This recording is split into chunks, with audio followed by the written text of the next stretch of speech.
2026 years have passed since Christ was murdered, and yet the human race is still left wondering, why is Kirby so damn pink? Just look at this guy. What the hell is his problem? Did he think we wouldn't notice? Things are cooked in this day and age, my friends. I'm not gonna sugarcoat it. Christ's wounds are seeping with blood. Our Savior is in agony. Reality is crumbling. Nothing is certain. Not but one thing. China Dragon, bro. They got combo plates for $8. This is the bread of life. Anyways, this morning I'm playing a game called Kirby's Dream Land 3. Get up. The sun is rising.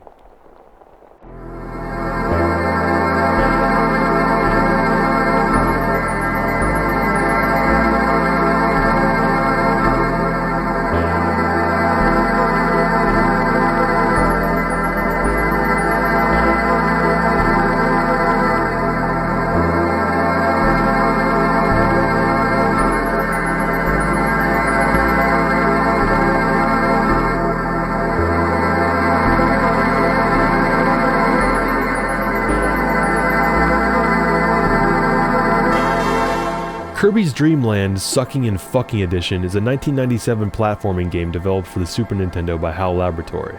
The first two Dreamland games were on the Game Boy, and that's the extent of my knowledge because I didn't play them. I don't have a Game Boy. I have Soldier Game.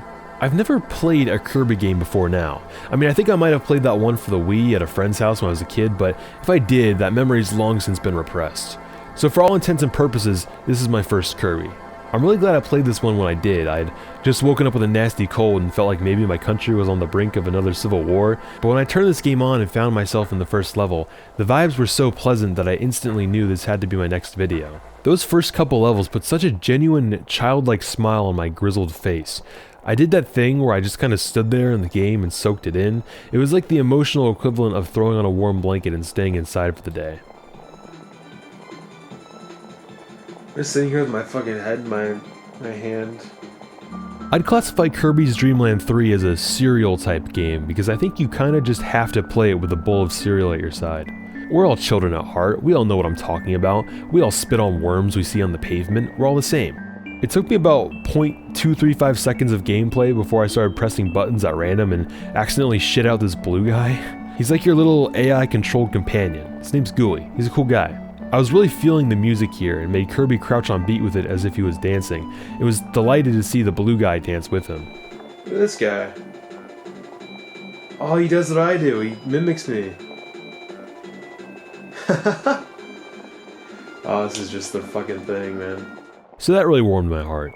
You know, there was actually a slight learning curve that came with this game. Not to say that it was all that hard or unintuitive, just that there's barely even any words in this game, much less any tutorials telling you what the rules are. For a little while, I was just kind of learning things through trial and error, which led to me doing some pretty boneheaded things. Despite the fact that I'm a full-grown adult with a bachelor's degree, I decided to touch this mushroom enemy because I thought it might give me health like in Super Mario, but instead it gave me traumatic encephalopathy. It is because I'm a dumb zoomer who didn't read the game's manual. If I had read that, I'd have known that Kirby only gets health from tomatoes, energy drinks, and candy, like in real life. So go ahead, put me on r/epic fails, put in the time, earn that Reddit gold. I think this might have been one of the last games to come out that basically required you to read the manual it came with. It was a slight inconvenience for me because I don't actually own the manual and had to find a crusty PDF of it online, but I think I still prefer that to some kind of in-game tutorial. The manual only took me like 2 minutes to skim everything, so it was probably overall more convenient and not to mention more visually appealing than if they just had like some text boxes pop up to explain everything, like some games do. I really like the idea of a game being like a little toy that you have to read the instructions for before you play with it, in comparison to newer games that have the tutorials built right into the software, along with the lore entries and bestiaries and whatever, which is the sort of information you used to get in the manuals. I don't necessarily prefer one way of doing things over the other, but having a completely ancillary booklet is a novel change of pace these days. With the manual, we can also learn about some of Kirby's other companions. Throughout this game, you'll often be presented with friendly characters that Kirby can team up with, each coming with a whole new moveset. Additionally, whatever power-up Kirby has works differently with each companion, meaning there's technically 54 different playstyles you can mess with in this game if you include base Kirby. Thank you, based Kirby. They're all really cute, but I think my favorite has to be this hamster named Rick, mostly because his name is fucking Rick.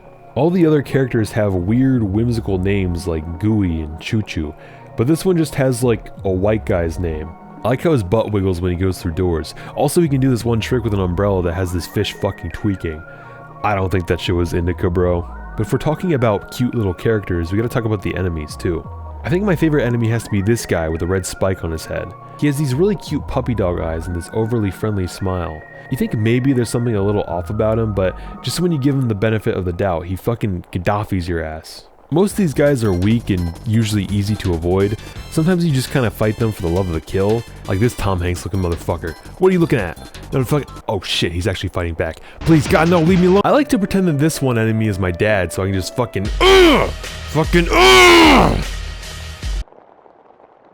I guess it's been a while since I made that Sims video where I talk about my dad, so I figure I'll give a little update on that whole situation.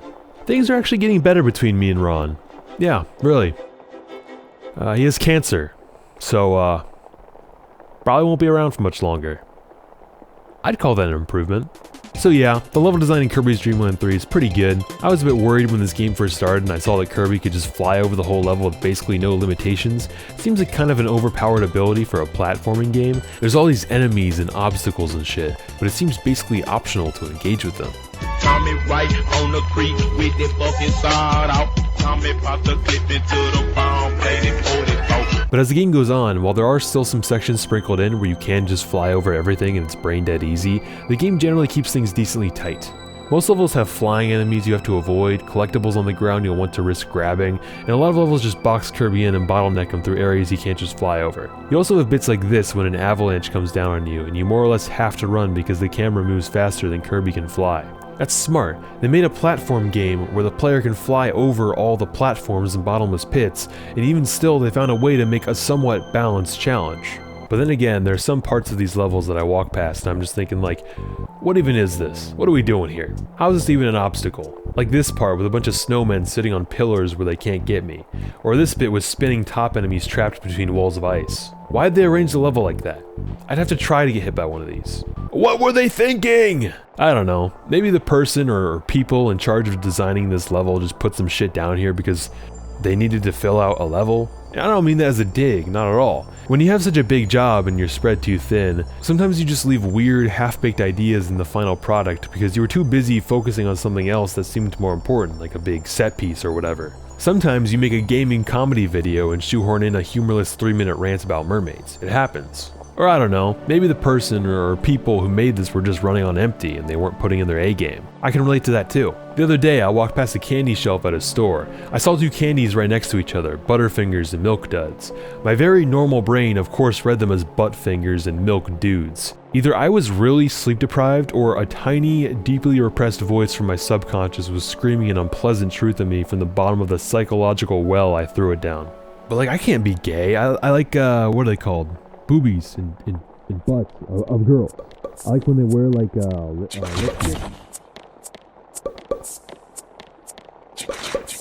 Hey, are you still listening? I was just talking about this game's overarching themes of classism. The main villain of the Kirby series is a character named King DDD, who's this tyrannical dictator that rules over the Kirby world. But in this game, an even bigger villain appears, this big shadow creature from outer space that mind controls King DDD and all his minions. Could you imagine being ruled by some big asshole, and then an even bigger asshole comes in and starts ruling over him and makes shit even worse? Oh hey look, there's Elon Musk. What the fuck?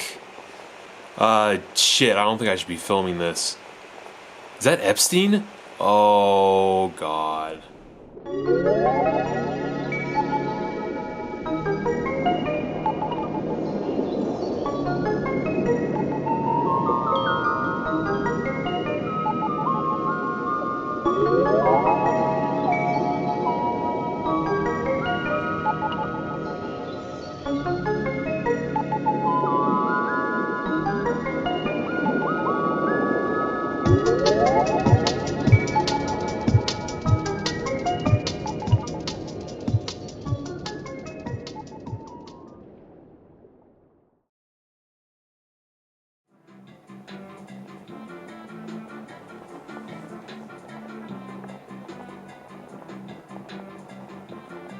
Oh man, this game is just too precious.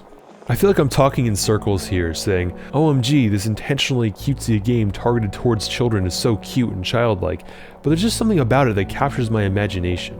I really like the environments they have you going through. You got this oceanfront level that reminds me of the movie Porco Rosso, I think because of the seaside setting and the warm romanticism of it.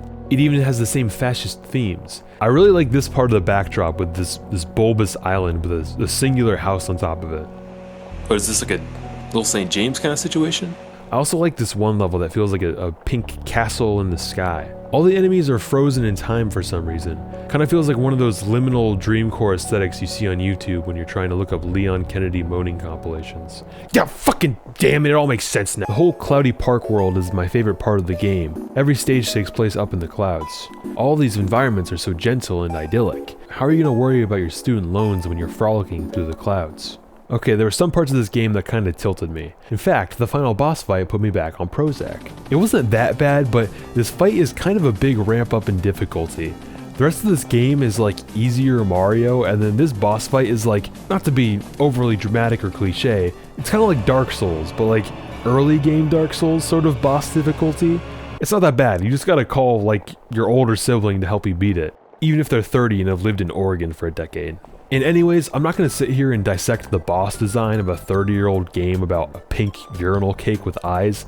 I'm just going to shut my mouth and bottle up my emotions until someone I love does something mildly annoying.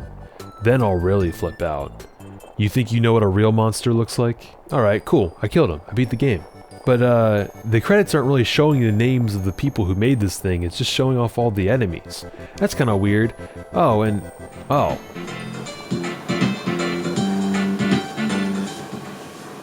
Okay, I looked it up. Apparently I got the bad ending. Every level in this game has an item called a heart star that you're supposed to collect after completing that level's secret objective. The objectives can be anything from solving a minigame to doing some kind of cryptic shit like, I don't know, bringing Rick to the end of the stage so we can see his Gumar. If you collect all the heart stars, you get the true ending where you fight the real final boss. That's 30 hearts I was supposed to have collected. In my playthrough, I got 2. You know, maybe if I had more time, I'd go out of my way to replay basically every level in the game to get the better ending. But like, I don't know. I feel pretty content with the amount of this game I saw, and, you know, it's tax season. Whatever. Guess I'm just an asshole. Guess I'll just go to the bathroom and punish myself with a bidet. But for real, do you think Kirby ever sits up at night and thinks about the way his anxiety, his cynicism, his insecurities, and mental hyperactivity drown out every lived moment? Do you think he ever has brief lapses of sobriety where he realizes how tense he constantly is? How the long-term responsibilities and problems of life beckon him into a perpetual state of mental dissociation? How his life just feels like one big puzzle he's constantly working on but can never truly solve? I think maybe he does. And you know what else? Sometimes I feel like if Kirby used the copy ability on me, the only power he'd get is inadequacy. So yeah, Kirby's Dream Land 3, it's